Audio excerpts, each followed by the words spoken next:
2016 সালের শিক্ষক নিয়োগের প্যানেল খারিজ করেছে সুপ্রিম কোর্ট।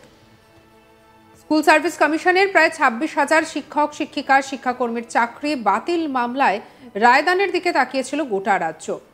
যোগ্য অযোগ্যর জট কাটিয়ে স্কুল সার্ভিস কমিশনের 26,000 শিক্ষক শিক্ষিকা অশিক্ষক কর্মীর ভবিষ্যৎ কি তা নির্ধারিত হলো বৃহস্পতিবার।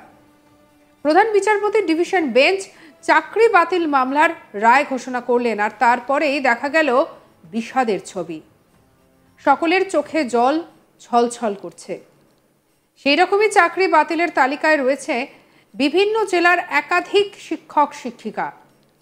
চাকরি বাতিলের তালিকায় অন্যদিকে জামাইয়ের চাকরি যাওয়ায় চোখে জল শ্বশুরের। দেখুন সেই ভিডিও।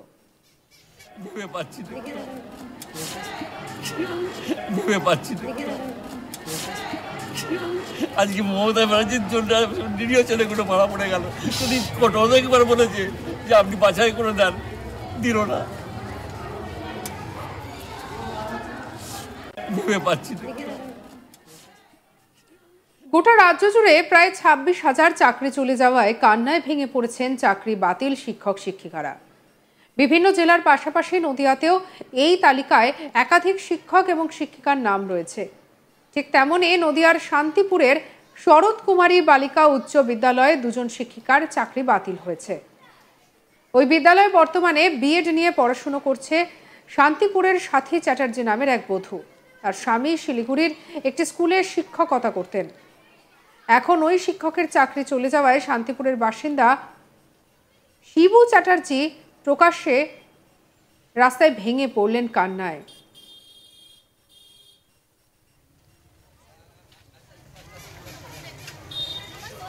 সরাসরি দায়ী করলেন রাজ্যের মুখ্যমন্ত্রী মমতা ব্যানার্জিকে। তার দাবি, তিনি ব্রাহ্মণ ঘরের সন্তান, কিন্তু কোনো জাতপাতের বিচার না করে মেয়েকে বিয়ে দিয়েছিলেন। ছেলে স্কুলের শিক্ষক বলে এমনটাই বলছেন একজন মেয়ের বাবা, একজন শ্বশুর মশাই। তার জামাইয়ের পরিস্থিতির কথা তিনি বলছেন। এমতো পরিস্থিতিতে জামাইয়ের চাকরি বাতিল হয়ে যাওয়ায় দিশেহারা হয়ে পড়েছেন শিবু চ্যাটার্জি। শুনুন।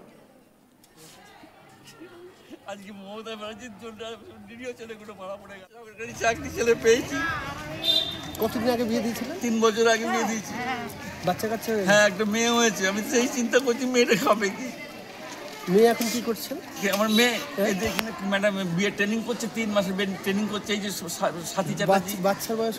বাচ্চা এই 9 মাসের। জামাই কোথায়? জামাই শিলিগুড়িতেই আছে। ও তো শিলিগুড়ি কোন স্কুলটা আমি ঠিক জানি না, আমার নাম মনে নেই। আমার মনে নেই। আমি মাতার ঠিক নাম। জামাইয়ের বাড়ি কোথায়? অমিত দেবের বাড়ি হচ্ছে সিদ্ধেশ্বরী তলার ওখানে, বাজারে সিদ্ধেশ্বরী তলার ওখানে। শান্তিপুরি বাড়ি জামাইয়ের? হ্যাঁ, আমি দেখে শুনে বিয়ে দিয়েছি। চাকরি করছে শিলিগুড়ি? নয়, জামাই খুব অনেস্ট ছেলে, লেখাপড়া বিশাল শিক্ষিত। এক ভাই এক বোন, মানে মেয়েটাও মানে তুখোর মেয়ে, জুয়েল মেয়ে, আর ছেলেও জুয়েল ছেলে। মানে ছেলে মেন আপনার শান্তিনিকেতন থেকে পাস করেছে, মানে গানে আপনার রেকর্ডিং আছে, গান হয়। মাথা কোনো কাজ করছে বুঝছেন। আমি চাকরি করতাম, আমি রেলের চাকরি করেছি। আমি 5 বছর রিটায়ার করেছি। আমি ভেবে পাচ্ছি না। আজকে মমতা ব্যানার্জির জন্য নিরীহ ছেলেগুলো মারা পড়ে গেল। যদি অনেকবার বলেছে যে আপনি বাছাই করে দেন, দিল না। কোর্ট অনেকবার বলেছে, অনেক মানে সময় দিয়েছে, বাছাই করে দিলে চাকরি যেত না। সুপ্রিম কোর্ট থেকে অনেকবার বলেছে আপনি বাছাই করে দেন। আমরা তো বাছাই করতে পারবো না। সরকারটা যাদের প্রবলেম ছিল তারা যেত, কিছুতেই দিল না। ওদেরকে আড়াল করার জন্য, যা তাদের টাকা নিয়ে ঢুকিয়েছে বিনা মানে মানে ইয়েতে বসে, তাদেরকে ইয়ে করার জন্য, বাঁচানোর জন্য আজকে নিরীহ ছেলেগুলো মরে গেল। স্বচ্ছ ভালো ছেলেগুলো শেষ হয়ে গেল। এমতো পরিস্থিতিতে ওই বিদ্যালয়ের প্রধান শিক্ষিকা লীনা বিশ্বাসের দাবি, প্রায় 2000 ছাত্রী রয়েছে এই বিদ্যালয়ে। বারবারই শিক্ষিকার সংখ্যা কম থাকায় যে 2জনের চাকরি চলে গেল তারা গুরুত্বপূর্ণ ভূমিকা পালন করত। এখন স্কুল কিভাবে চলবে সেটা নিয়ে যথেষ্ট অনিশ্চয়তার মধ্যে রয়েছেন তিনি। একজন ছিলেন ইংরেজি শিক্ষিকা আর অন্যজন ফিজিক্যাল সায়েন্সের। এদের 2জনের 2টি করে ক্লাস করাতো ছাত্রীদের। বর্তমানে পরিস্থিতিতে দাঁড়িয়ে স্কুলের পঠন পাঠন কিভাবে চলবে তা নিয়ে দুশ্চিন্তায় তিনি। কি বলছেন প্রধান শিক্ষিকা লীনা বিশ্বাস, শুনব।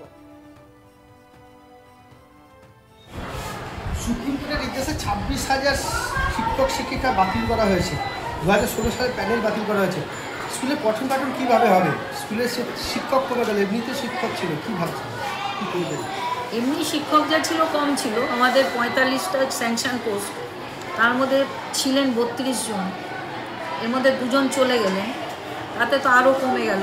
আমার স্টুডেন্ট প্রায় 2000, এক একটা ইউনিটে 90-100 করে স্টুডেন্ট।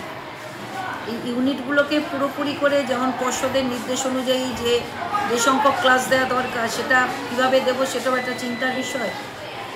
আর এই যে সাবজেক্ট টিচার 2 জন চলে গেলেন, যাতে আমার স্কুলটা চলবে কী করে সেটাও আমি এখনও কোনো সলিউশনে আসতে পারিনি। আমরা একটা অনিশ্চয়তার মধ্যে আছি, মানে হয়তো পরবর্তী 2-4 মাসের মধ্যে পেয়ে যাব সলিউশন, কোনো ব্যবস্থা হবে, কিন্তু আপাতত আমি কিছু বলতে পারছি না যে আমি কোন অবস্থায় এই পড়াশোনাটা ঠিকমতো চালানোর একটা ব্যবস্থা করতে পারি। আপনার যে 2 জন চলে গেলেন তারা কোন কোন সাবজেক্টে ছিলেন, সেই সাবজেক্টগুলো এখন কে পড়াবে, কীভাবে পড়াবে? একজন ছিলেন ইংলিশে আর একজন ফিজিক্যাল সায়েন্সে। ফিজিক্যাল সায়েন্সের 9-10-এ উনি অনলি 1 একজনই ছিলেন। আর এবার তাহলে আপার প্রাইমারি পিওর সায়েন্সদের 10-এ ফিজিক্যাল সায়েন্স পড়াতে হবে। আর ইংলিশের ছিলেন তিনি, ইংলিশের আরও যদিও আছে, কিন্তু ইংলিশে যেহেতু প্রত্যেকটা ইউনিটকে 6টা করে সপ্তাহে ক্লাস দিতে হয়, আমার সাফিসিয়েন্ট টিচার নেই। এই নিচু ক্লাসগুলো সংস্কৃত বাংলার টিচারদের নিয়ে ইংরাজি পড়ায়। ইংলিশ টিচারকে আমরা 7 থেকে দিই, সেটা আর দিতে পারবো না।